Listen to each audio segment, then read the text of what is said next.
So I've taken these little pieces of foam chunk and just putting these lettuce sprouts in them and letting them float around. Then I have some other lettuce sprouts that I've put in hydraulic that I've got in the fish tank as well.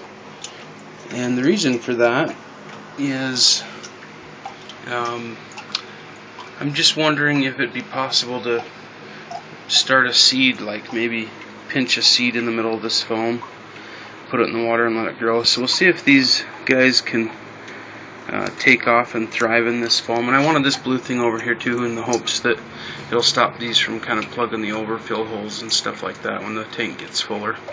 But we're going to try this out and we'll see what happens. It's kind of dark down under here once I get the lid on it and everything, but it's warm and it has nutrients, and we'll see what happens. And by the way, this is just the day after running all that hydron, and that new gravel bed in the water's just totally cleared itself right back up. You know, it's the middle of the day and you can see right on down to the bottom. And I haven't been running the air bubbler at all, so I must be getting enough oxygen in my system. I have the pumps off right now just because we're kind of messing around with some things, but pump will go back on and it's running 24 hours a day. And I've been planting this barrel with the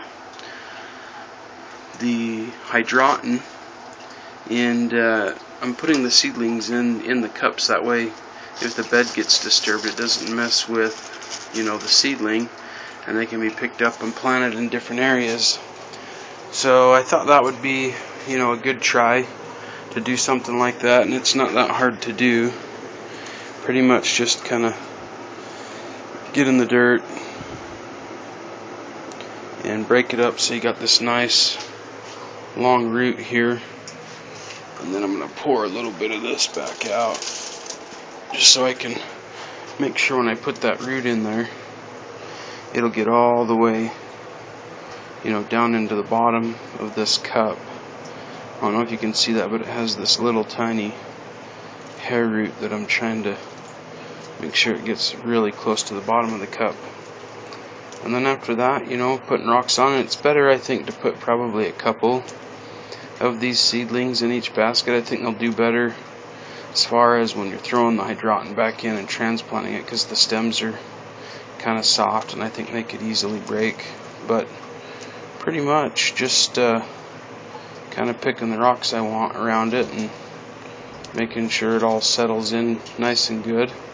And then I'm just making sure that where that root is, it's at least getting to water inside this tank over here. And I'll show you where that water level's at. So you can see it's not very far down. So I'm just going to take and make sure that cup gets down in there, and make sure that my lettuce is still kind of standing up. You can do it a little bit easier with two hands, but I just wanted to show you how easy it is to get down and plant this stuff, and then you just kind of, you know, fill back around that net pot. So I did do one in gravel in here just because these are the first seedlings we've transferred out of the peat moss, and I wanted to, you know, see if it works in gravel or hydroton or neither. But and then the foam stuff as well. Thanks for watching.